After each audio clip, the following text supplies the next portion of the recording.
We were talking about the seesawing of what it is to be a woman today. You're too much, you're not enough. Too much, not enough. The Goldilocks dilemma. I've been saying to people close to me, like, so many of my worldviews are being dismantled. Like, over and over again, I'm just like, wow, I thought that was like terra firma.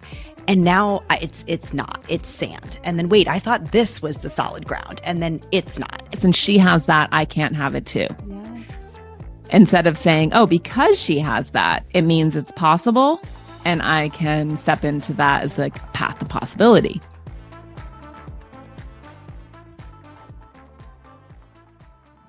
This is episode 305 of the Brilliant Balance podcast, and my guest today is Elise Loehnen, here to talk about her new book, On Our Best Behavior: The Price Women Pay to Be Good. Well, if you are a longtime listener of this show, you know that it's rare that I have a guest on the podcast twice.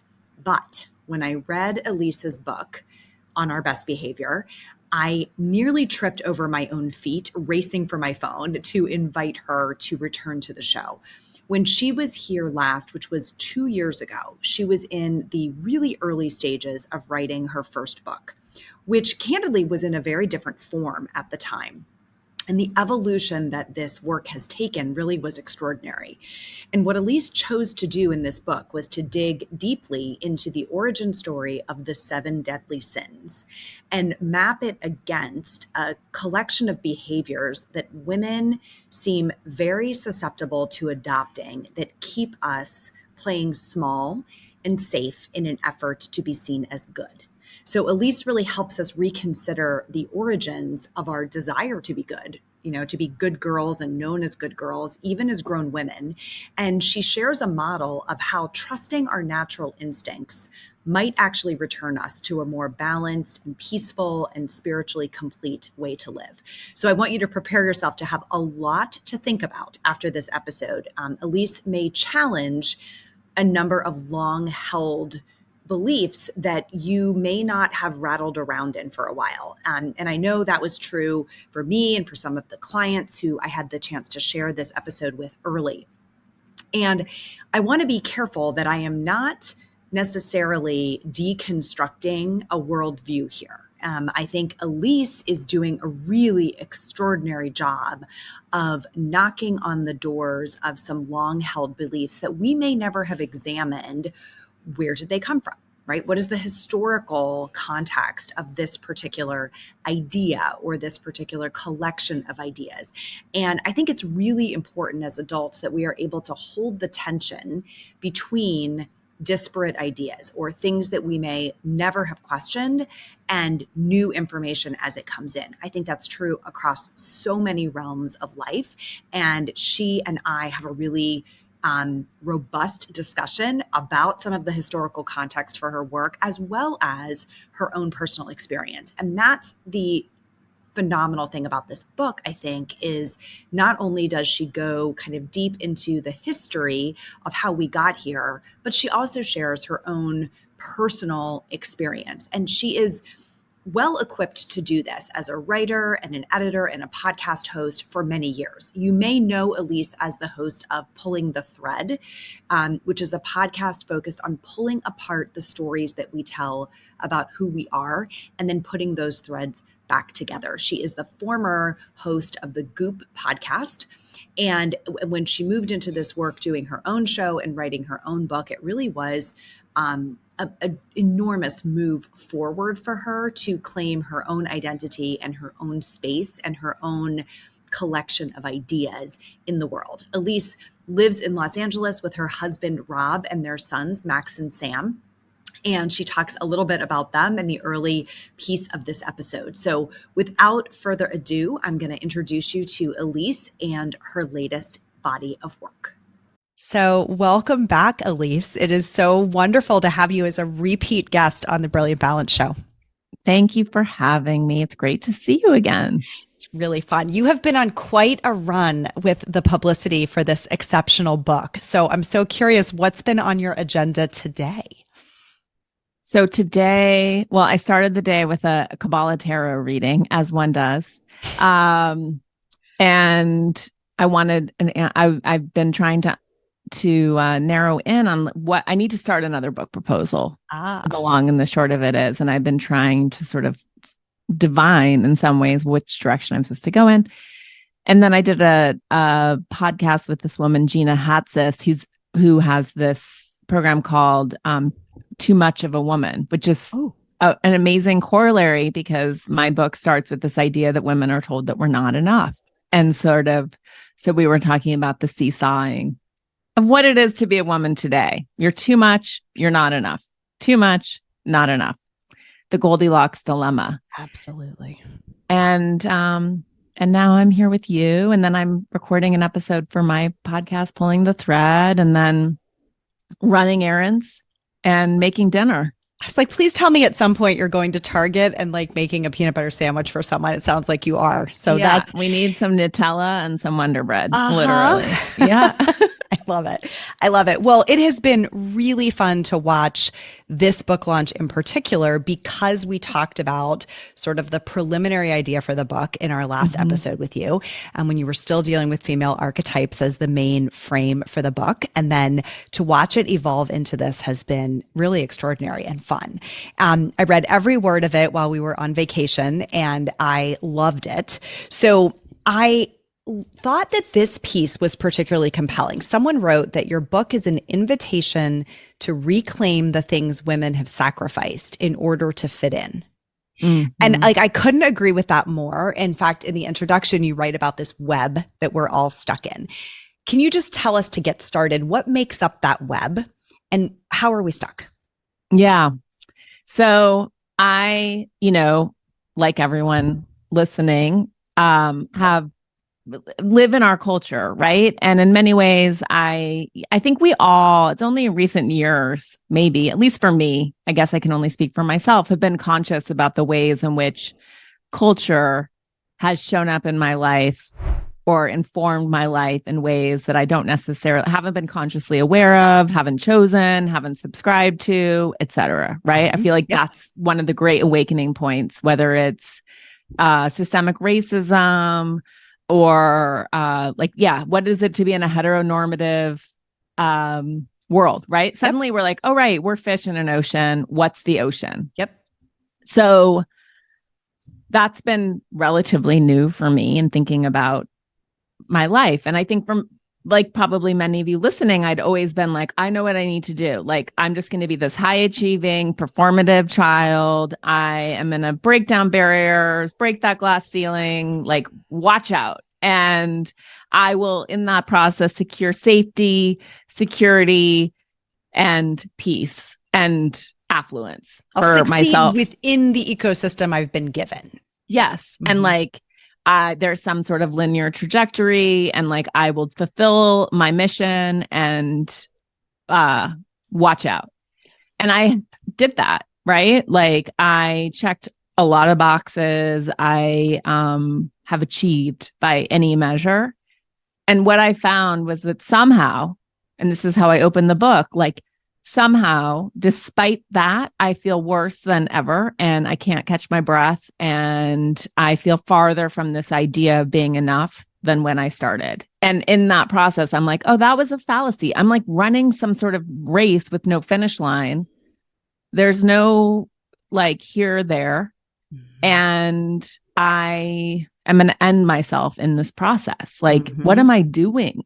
And I really wanted to sort of stop and understand what this race is, what am I running from, et cetera. And what is all of this programming? And it's not lost on me that like I had this sort of coming to Jesus in my therapist's office, because like everyone who goes to therapy, I've been like trying to figure out who to blame, like who's making me feel uncomfortable, who's making me feel all these bad feelings. It must be my parents. And I've sort of like gone through that garden. And in that moment, I was like, wait, this is not my parents. My parents sent me to a school without grades, this hippie alternative school. Like they are not the ones cattle prodding me. Like I am doing this to myself, and this is coming from the culture at large. And it was sort of, I don't know, it's hard to explain, but sort of this like, oh my God. Was it sad? Were you angry or sad when you had that realization, or both? Oh, probably both in Mm-hmm. some version, because you just like realize that you're sort of, I've exerted so much energy trying to find someone to blame for my discomfort, and then to be like, wait, whoa, wait. Right. And the other essential question that I wanted to answer, and they sort of dovetail in my book, was like along those same lines, but this is on more of the cultural level. Like, okay, so we think about the 2016 election. We think about this like drumbeat of like women voting against their voting against their best interests. We think about politics aside, you think about all the social science that comes out showing how hard women are on other women, much harder often than men are on other women. Yes. And that's the other thing that I wanted to answer is we look at our culture, we look at our system, we see so much inequity. And then and it's not that that's not true. And it's not that there aren't sort of misogynistic men in our midst being pernicious. There are also misogynistic women. Mm-hmm. But I was like, I cannot figure out who to blame again in this construct. Yeah. I haven't worked for any like misogynistic men. I've worked for some amazing men. I'm married to an amazing man. I have 2 boys. Mm-hmm. This also feels like a false binary. Yes. And like what is it in me? And what is it in my friends and other women? How am I policing myself and policing them in a way that's keeping us from achieving equity while continuing to place the blame over there? Someone else. And that is that insight of it is, I've seen the enemy and it is us, right? Like the fact that we are essentially doing this to ourselves, but because we have not been shown or brought up in any other ecosystem that could have led to any other outcome. And that was the fascinating thing to me. And you won't know this about me, but I've been saying to people close to me, like so many of my worldviews are being dismantled. Like over and over again, I'm just like, wow, I thought that was like terra firma.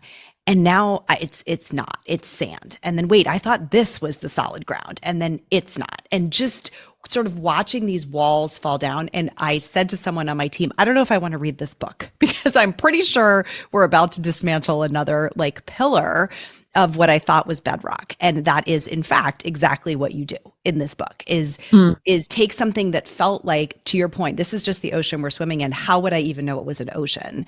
And actually start looking at it from outside of it, from a different lens, or at least from the origin story behind it, right? Which sort of brings us to the 7 deadly sins, the central construct of your book. And so for the listener, I'm going to tell them what the 7 deadly sins are, because I don't think I could have just rattled them off. No, I couldn't. I was like, what are they? Right. So sloth, envy, pride, gluttony, greed, lust, and anger. Those are the 7. We have one that didn't make the cut, which we'll talk about a little bit later. And I think that's a really important addition to the book. So your book is built around these 7 deadly sins and the way that they govern our behavior. And I would love for you to share how you arrived at this as the framework. What was the insight behind that? Yeah. So I started with thinking about this idea of envy because I interviewed Lori Gottlieb many years ago, who wrote that book, which is fantastic, called Maybe You Should Talk to Someone. It was a small aside talking about her psychotherapy practice and how she tells her clients to pay attention to their envy because it shows them what they want. Yes. And this just like stuck in my mind in the way that those throwaway phrases sometimes do, where I was like, whoa, does this mean one, what do I even want? I have no idea. Because in this culture, women we're taught that we should subjugate all of our wants to other people's needs, that it's unseemly and unselfish to want things and base and gross. So what do I even want? And then would I even be able to identify that? Or is it so unconscious in me that when I see another woman and she has something or is doing something that I want for myself, I not only cannot identify that, but then I don't even identify that it's envy showing up in my body I repress and suppress it and then project all that bad feeling on her and say, I don't like her. She rubs me the wrong way. Who does she think she is? That book was shit. Whatever it is, the way that we sort of deride each other. And instead of saying, oh, wow, there's like really potent information here for me. There is something about that woman that is pushing on a dream that I have for myself. And I need to pay attention because all these sins crash into each other and it hits all the scarcity, which I write about, in greed of like, well, since she has that, I can't have it too. Yes. Instead of saying, oh, because she has that, it means it's possible. And I can step into that as like a path of possibility. Yes. So I started with envy and I was like, is envy the reason that is that the source of women on women hate? And this is not to say that you need to find every woman, that you need to like every woman, or that every woman needs to be your cup of tea. Right. I just think we can all identify that person that we have an irrational response to. We find them grating, irritating, and it's like, that's really good information. If you can go there, why? So, and some women, it's like Marjorie Taylor Greene for me, for example, Lauren Boebert. I'm like, I don't have any envy. But I can also identify that it's their behavior that bothers me and not like who they are as people. I don't really know who they are as people. It's hard for me to ascertain. I know that the policies that they spout, I find harmful, hateful, and base, but like, I don't actually have any feelings about them directly. Yes, it's not envy. Right. Yeah. You can separate. There's a distaste or a disagreement or a gap between our beliefs, but that's different than I'm saying I don't like her, but actually I want to be her, some part of what she has. Yes. And to look at the opposite of the political coin, there are some women who could say, okay, the reason I don't like Hillary Clinton is I don't like this. I don't like that she did this. I don't like that she did this. I don't like that she did this. Fine. Great. Mm-hmm. But there's a lot in that that's just like, I don't like her. I don't like her. That's usually the key, that there's something else at play. So it's a good clue. I started with envy and then I was like, I don't know that this is like I don't know that I want to write a book that's, my brother's a book editor. He was like, I don't think people are looking to like cultivate more envy in their lives. And so I'm a word nerd. And I was like, well, what is it? What is the etymology of envy? Where does it come from? And I was like, oh, it's one of those 7 deadly sins. And what are they? I did not grow up in a religious household. And then you read the list. As I read the list, I was like, oh my God, this is a checklist of what it is to be a good woman, to disavow or disown or not have any of these qualities, even though these are very basic, essential human instincts and impulses. And so that's where it started, with this idea that women are programmed for goodness, men are programmed for power, and that in a nutshell sort of explains where we also are, because reputational damage to a woman, a slight on her goodness, bad mother, bad person, toxic, mean, ambitious, whatever it is so destructive. You can just silence a woman, you can cancel her, you can send her off the stage in a way that those sorts of attacks mean nothing when we talk about men. Nothing. No, if anything, they might be, the only thing, and they can be criminals. They can be legitimately bad people. And as long as they're powerful, we still revere them. And so to me, I was like, okay, I see sort of this alchemical key, but where did this come from? And that's where the sort of the book starts, like trying to understand, well, how did we get populated the ocean? Yes. So that's perfect, because I want to go back one more step, which is right where you're going to. How did the 7 deadly sins come to be codified historically? Like, I think most people, if I were betting as a listener, you're going, well, it's biblical, right? Duh. Yeah. But it's not. No. So share the origin story of the 7 deadly sins. It's kind of a fascinating, and I didn't know this before I started writing the book. I just assumed that they were gospel. So they're not gospel. So they emerged out of the Egyptian desert in the 4th century, within decades of when the New Testament was being codified. And so for people who don't know the story of early Christianity, Jesus, was supposedly here. He had his gospels. He did not write. Everything was spoken. People wrote down what he said purportedly in the centuries after he died. There were a lot of gospels. And then in the Council of Nicaea, they settled on the 4 that we know. And the rest were deemed heretical, cast out, destroyed. Although in recent centuries, copies of these codexes have been discovered in the reevaluated, buried by monks, but they've been discovered, like the Gospel of Philip, the Gospel of Thomas, the Gospel of Mary Magdalene, which are very beautiful, beautiful texts. And so at around the same time that they were deciding around, and early Christians were persecuted also, it's just worth stating. It was not, it took centuries before it became the religion of Rome. It was Constantine. So at the same time, this monk in Egypt, Evagrius Ponticus, who's also credited as one of the early fathers of the Enneagram, and in fact, the vices show up in the Enneagram, wrote them down as these 8 thoughts. And there were these demonic thoughts, but demonic meaning distraction, not like a devil. Right. And he wrote them in sort of this spell book for other monks, that exhortations that you can use to stay in contact or in deep meditation and deep prayer with God. So this it's called Practicos. It traveled around amongst the Desert Fathers. Again, like there weren't a lot of manuscripts floating around. And in 590, Pope Gregory, so Mary Magdalene, who have become quite obsessed with, really the first apostle. She was the one, she's in very these Gnostic Gospels, Jesus. Right. Very close to Jesus. I don't really care whether they probably had sex. Who knows? I don't think he was a celibate. That was another 4th century sort of idea. But she is like described as the one, like his best student, his best pupil. And then when he resurrected to her and gave his first teaching. And that's in her gospel. But anyway, she's described in the New Testament as the one from whom Jesus cast 7 demons.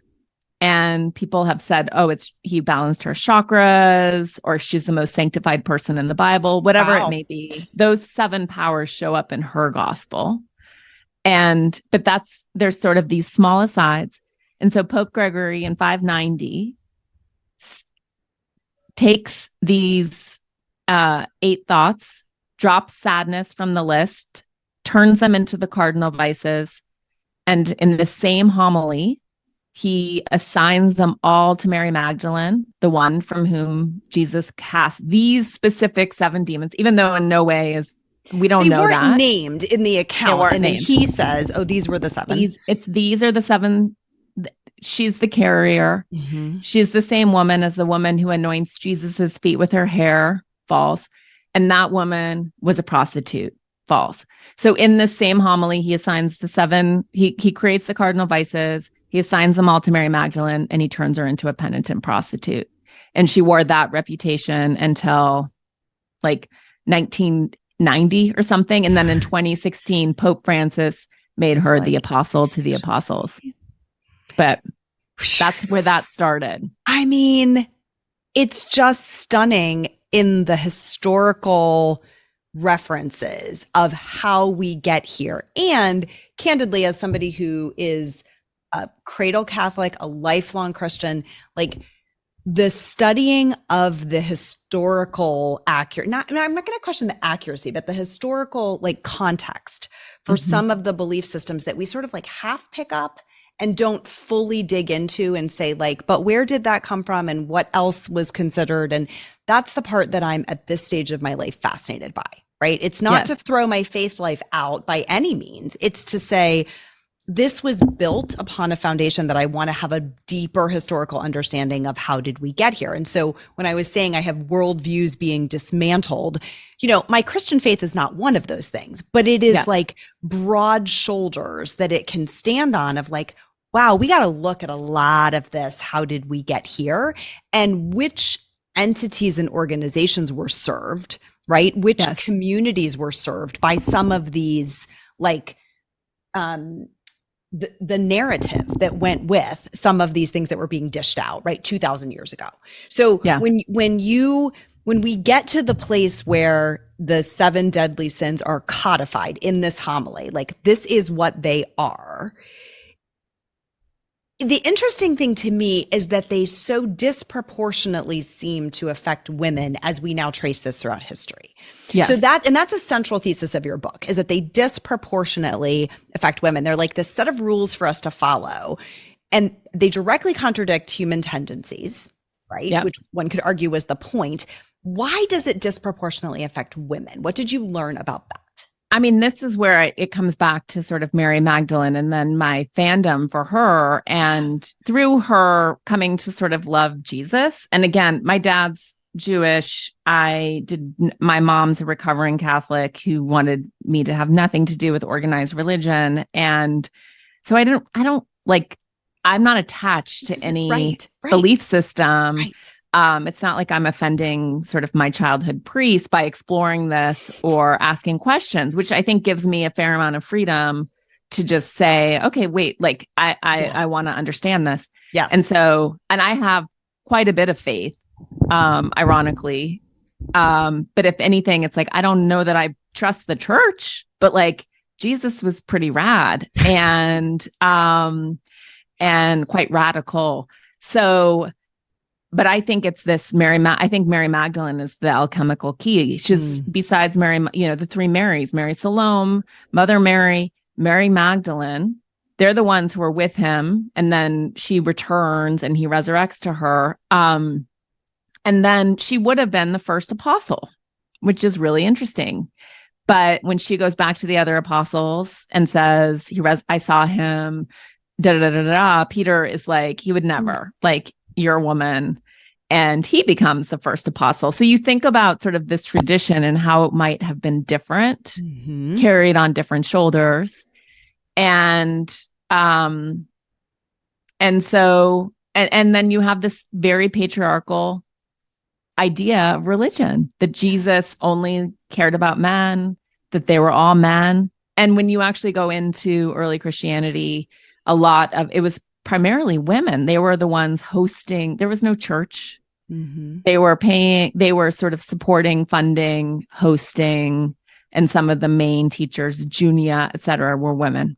Yeah. So it's a very balanced, very, very different idea. And then so my argument is, like, as patriarchy became more emergent, you get sort of the misogyny of like the Hammurabi's code married to the morality.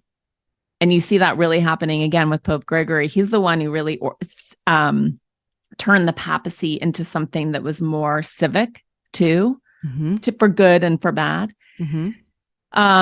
But then you just see the long contrails of that. Again, it's like these systems are set, and then we're like, but we don't believe in that anymore. But they have very long tendrils. Right, and because then you get to this collection of women that you and I are addressing in, 2023, who have internalized an appetite, right, for food. Like, literally talk about gluttony, just an appetite for food. Like, I would prefer to order this, or this looks delicious to me, but the restriction that comes out of that. And you can trace this direct line back to this. Or my personal favorite, sloth, because I think my audience, this is, we're not using that language, but this is what we talk about a lot. Like the inability to just sit for any period of time without being industrious. Yes. Without doing something or doing 12 things at the same time. And, the sort of incessant need to be active and productive and producing on behalf of someone other than ourselves. Like that, you see the roots that kind of come all the way down into 2023. And while we may use different language, we are still chastising ourselves and criticizing other women who don't kind of uphold this standard. And abide. And this is what's so interesting, like getting into the sloth, for example, which is certainly incredibly accessible for me, and I'm sure everyone who's listening. There was this sort of realization when my husband, who has no problem relaxing, was like, you have not spent more than 20 minutes watching anything with me since we've been married without, getting up to get your computer, going into the kitchen, like doing something. Are you even conscious and aware? No, I wasn't conscious and aware. It just would make me deeply uncomfortable to sit there and do nothing except watch TV. And it's easy. It was easy in that moment. And I've experienced this sort of throughout my life and marriage where I'm like, it's, screw my husband and like everything's on me and this is unfair. And we see this in all the data, right? How much more, regardless of whether you work in or out of the home or both or some combination of the two, unless a man is like entirely devoted, like his job is childcare and she is the only breadwinner, that's the only instance in which men outpace women. So we see this and in terms of childcare, and we recognize that it's aggravating. And then I'm like, but wait, when I think about my own relationship, it's not like my husband is like, what's for dinner? Right. I expect a home cooked meal. I'll be home at 6. I require floors that you can eat off of. It's self-inflicted. It's entirely self-inflicted. Yes. Entirely self-inflicted. Yes. In some sort of twisted pride of our ability to sustain and manage these systems that are completely unsustainable and unmanageable. Yes. I will hit that standard that is completely unhittable. And it's contagious. We sort of and we set the standard and then we enforce it with each other through Instagram and otherwise. There are these ideas about what it is to be a good woman. A good woman is tireless, needs no rest, has no appetite, has no real desire, has no wants, and never gets upset. Mm-hmm. Look how easy. Yeah.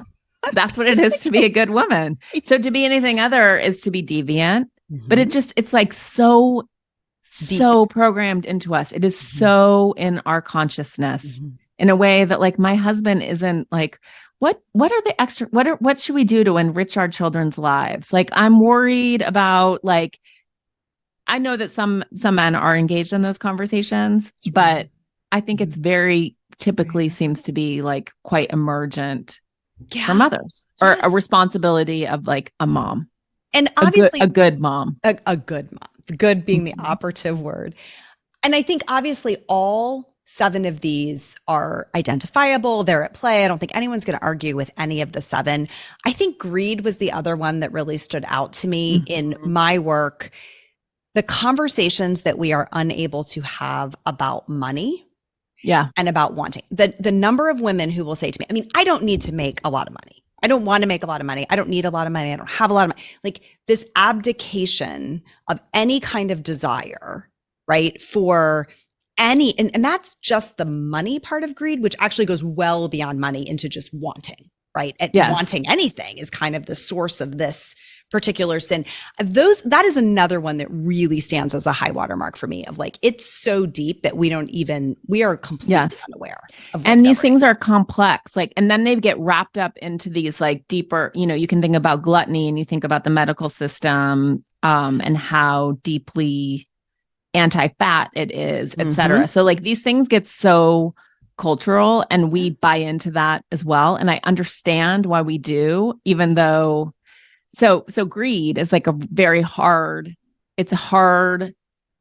impulse to defend because we look around at our world and we're like, we are in vast ecological credit card debt, like consumption. The point about greed and the way that it's fed to women is money is bad, base, gross. You shouldn't want it. It's not for you. Don't talk about it. It's impolite.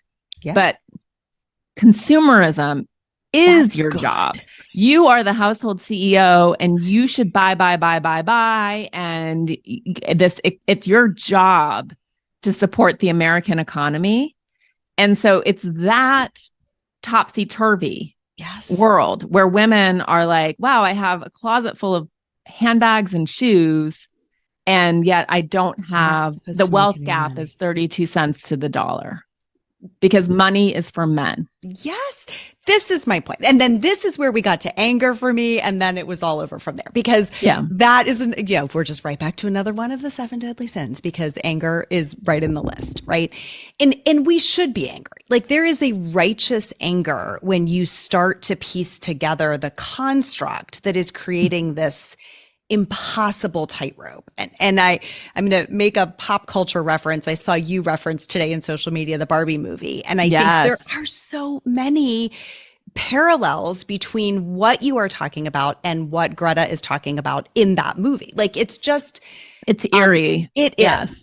Because again, it's in the zeitgeist, right? We're at a moment in history where there's a tipping point on an awareness level from lots of different voices in different creative forms to get this message into the world. And it's a delightful synchronicity that is happening at the same time, I thought. Yes, me too. I think one thing I'd like to make sure we get to is I don't want this, because I know this is not your point having read the book, is we are not saying it's a free-for-all. Go forth and have, unabashed fun with all of these 7 deadly sins. Like that's not kind of the message of the book. But there is a bit of a reconciling of our relationship with these tendencies. So how would you define like your call to action for the reader or your own reconciliation of them? Yes.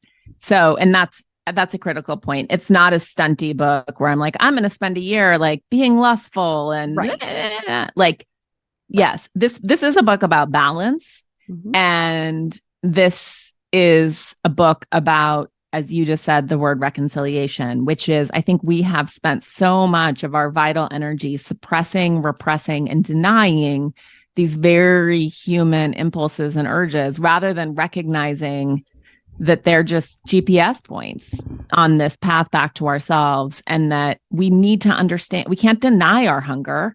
It's our job to both meet and understand our hunger. We're never going to get everything that we want, but we need to understand what it is that we want. It's a North Star, and that we just spend so much of our time being like, is this right? Is this too much? Is this enough? Rather than saying, I'm a human here to have this experience and I want to understand myself. What I had recognized in myself is that I spent so much energy, something would come up that I would deem as bad. And before it could even sort of like get to my clavicle, it was like, shut down, like deny. Which leads directly to sickness. I mean, the fact that we are making ourselves sick, and we could just tick them off, right? If you are so worried about sloth that you are working all the time, we know exactly what that does to stress levels and blood pressure and heart health and autoimmune conditions, right? If you are denying your own wants, we are very clear on the autoimmune connection to that. If you are denying your own human desire, like around gluttony for food, we see the eating disorder. Like there's so much disorder that arises from the suppression of these instead of finding our way with them and making peace with them. And recognizing, someone just mentioned shadow and light or Enneagram, like we are good and bad. That is what it is to be a human. And the way that we just sort of cling to this idea of goodness as a protection against the world is very understandable. That's what we've been conditioned to do, to proclaim this goodness, but it's not sturdy ground and it's not accurate. And instead, our job is to like mix that shadow and light and allow who we are to be present. And to deny it is really no way to live. Yes. It's such a beautiful book in every way. I mean, the design is beautiful. The writing is beautiful. You all will just be so in love with Elise's notes on every chapter. There are more I was like loving the fact that we had these little postscripts throughout every single chapter that you couldn't squish in. It is really an exceptional read. And I'm going to use the word proud of you because I had the chance to meet you once before, that you were vulnerable about your own stories, that you shared your own experience in addition to so much historical research and reference material that was great context, but it was your stories that really brought it to life. And those are hard to share. So I really applaud that. I think that it makes the book very readable and very relatable. And I hope that that's what people find as they explore it. So let's tell them where they can find the book online. Do you have a favorite place to point people? Wherever you get your books. I love supporting the local indies, but to each their own. It's available wherever books are sold. It's called On Our Best Behavior, The 7 Deadly Sins and the Price Women Pay to Be Good. Or you can find me on my podcast, Pulling the Thread, or Instagram at Elise Loehnen, where you can also find my weekly, sometimes 2 times a week, Substack newsletter. Amazing. We will link every one of those in the show notes to make it easy for people who are mobile while they're listening to get to those and find them. And thank you for sharing yourself, your time, and your work with us today. It's been amazing. Pleasure. All right. Thank you so much for staying with us till the end of this episode. I hope that you give yourself some space to process some of what you heard here, some of what you are learning about. I hope you go read a little more deeply about some of these ideas, especially by reading Elise's book. So On Our Best Behavior is available everywhere that you find books. And please go get your copy and see what you think. That's all for today, my friends. Till next time, let's be brilliant.